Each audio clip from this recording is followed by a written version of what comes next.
Welcome back to the channel, you guys. It is Comic Kid here again, and today we are back with another retro review segment for y'all. Now, I meant for this to be a more regular series, mostly because I really like talking about toys from my childhood, but unfortunately I have been just super distractible and very busy and have not had nearly as much free time as I would like.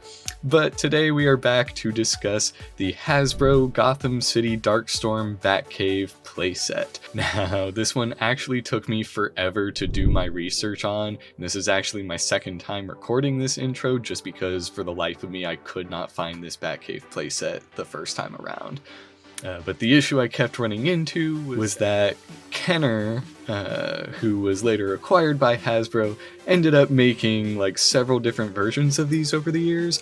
And so the first one looked like it was from 1991 and featured sticker sets for the original animated series. And then as time went on, it looked like they added some for Batman Forever, Batman and Robin. But the one I have is the Darkstorm specific one, which features like stickers and like designs centered around the new adventures of Batman. And so yeah, this one I believe came out between 97 and 99, which does make sense because that is about the time when I would have gotten this. And I honestly do not remember a time when I did not have this Batcave. But having looked at the other designs and whatnot of the others, I do feel like this one is my favorite. I understand that I might be totally biased based on the fact that this is my personal one since I've had since I was a kid. But in general, I feel like the paint and whatnot on this one just fits my mental image of what I would also want in a Batman Batcave playset, even by today's standards. Looking at like Batman Forever and Batman and Robin, there was kind of like some weird ribboning effect on the Wayne Manor part that had like stripes painted on it and whatnot for whatever reason. And I'm also kind of more of a fan of the New Adventures designs rather than the original animated series designs. I know, sue me. Not for every character, but for most. And so yeah, I do harbor a bias towards this type of set as well. Based on my research though, the only figure this actually came with is this Alfred Pennyworth here. Now, he does fit very nicely. He unfortunately no longer stands because unfortunately my dog chewed his feet off. And I was very, very upset about that at the time. I do think his peg holes are still intact, but he does not stand freely on his own anymore. Which is a very darn shame because it's a pretty solid Alfred action figure.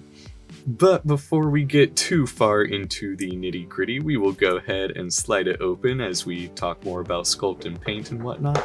This latch on the back here is pretty easy. You can actually hear the snap and feel it, and then everything else just swings out naturally like so.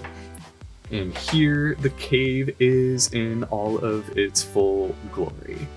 And so to get back into terms of sculpt and whatnot, you can see here it's got 3 separate panels all attached to each other, kind of representing 3 different aspects of Wayne Manor. And so we'll focus on this first bit here, the main entrance and whatnot, the outward presenting aspect of Wayne Manor. I kind of like the brick that it's got going. I do like the solid gray, at least for the outside. Some of the others that I looked at did have, different paint jobs and kind of like a glimmer or like a ribbon effect on the paint. And as I was looking at those, I did decide that I liked mine the best. I kind of like just the one color. Maybe there's a black wash under there or something, but I really like that. On the back side here, very bare bones in terms of sculpt. You can tell all of their effort went into the outward presenting aspect of it. And so I definitely would have liked to have seen some interior design here, even if they gave us some stickers to put up, which maybe they did and I just threw them away or whatever. But maybe like some furniture or whatever could definitely have been used here on the interior. But in terms of the moving parts and pieces, there's not too much. It's really just these front doors here. they open and close. I do kind of wish they latched, because as I moved this across several different houses, the doors would always swing open and nothing ever spilled out of them or anything. But I mean, it'd be nice if they just had a quick latch, mostly because everything else latches on this thing, particularly these roof windows. And this I always thought was the coolest effect. You could just drop your figure through and make it seem like they were crashing through the glass ceiling and so on. And so I loved this effect as a kid.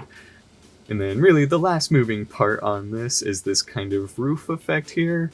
I'm not sure if this served a functional purpose, but it does have a hinge, and I always got the impression that you were supposed to hook your figure on it as if they were about to fall or hanging from the roof, kind of like Batman is now.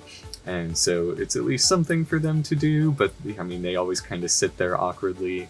But if that's not its intended purpose, let me know down in the comments section below. And then it just swings right back up and completes the rest of the roof.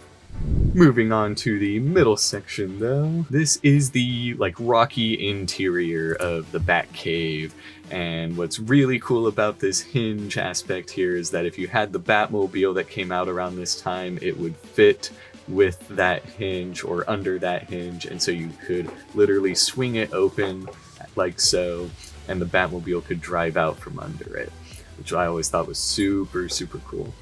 And then you also have this clock tower here for just the individual character to walk through. Very Batman, very much like the comics and shows. And then it would always just latch like that. And then if you're asking what this white bit is down here, that actually is a broken piece that my father was actually able to fix. And I'm not sure exactly what he did to fix that hinge piece there, but that fix has lasted nearly 25 years at this point. And so my dad was a very nifty man, and I definitely applaud his craftsmanship there. And now getting into the Batcomputer section. This is where I'd have a lot of my characters, just this was like the water cooler basically for all of my figures. They all kind of hung out around the chair here and would, watch the monitors, monitor the city and this, that, the other, as kids do. But this chair is super cool. It swivels, it does what you need it to do. The characters all fit very nicely in it. And again, any other Kenner figure at the time would fit in this, and you could swivel them around and have them do whatever at the computer. And as you can see, they just swivel right back, slide right out. Arguably my favorite aspect in this whole cave though is the changing station.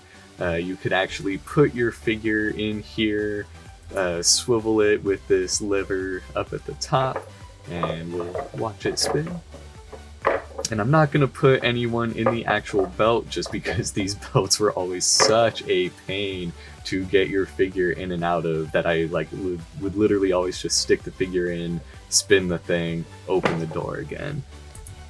And so yeah, definitely a lot of design tweaking needed to be done there, because it was always so hard for 5 or 6 year old me to get the figures in and out of there.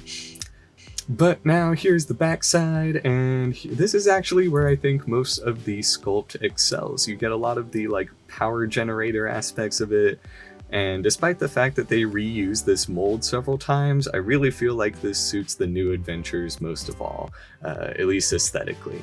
But you can tell some of the stickers are missing back here, and in terms of the functionality and traps, I am missing a set of yellow railing up top there. But I always really liked this trap here. You would just press the button and the platform itself is supposed to fall along with the figure, but you could dangle them there if you wanted, and it led to a lot of drama for the Joker as a kid, I'll tell you that. And then really the only other thing that I wanted to say is that the details on this were so interesting that they even included some extra stickers in the traps. And I used to store extra accessories and stuff back here, but if y'all can see, they even included stickers that were intended to go there. And the fact that they're still there all these years is definitely an aspect to this that I still applaud. But that is really everything that I have to show off about this Batcave. It is super cool. I loved this thing as a kid. It was definitely my first Batcave also, and so I feel like this kind of set the standard for any other Batcave playset that I had, which wasn't really a whole lot because these things are massive, but I definitely really liked this one. And so yeah, of course, I'm gonna give this thing an A+. I've got so many great memories with it and all that. And so yeah, I'm curious to see if anyone else had this growing up as a kid and this, that, the other. So let me know down in the comments what you think of this Batcave below. Let me know if you think there's another Batcave that you liked way better. But as always, guys, thank y'all so much for watching. Be sure to hit like and subscribe, and I will be back with y'all again real soon.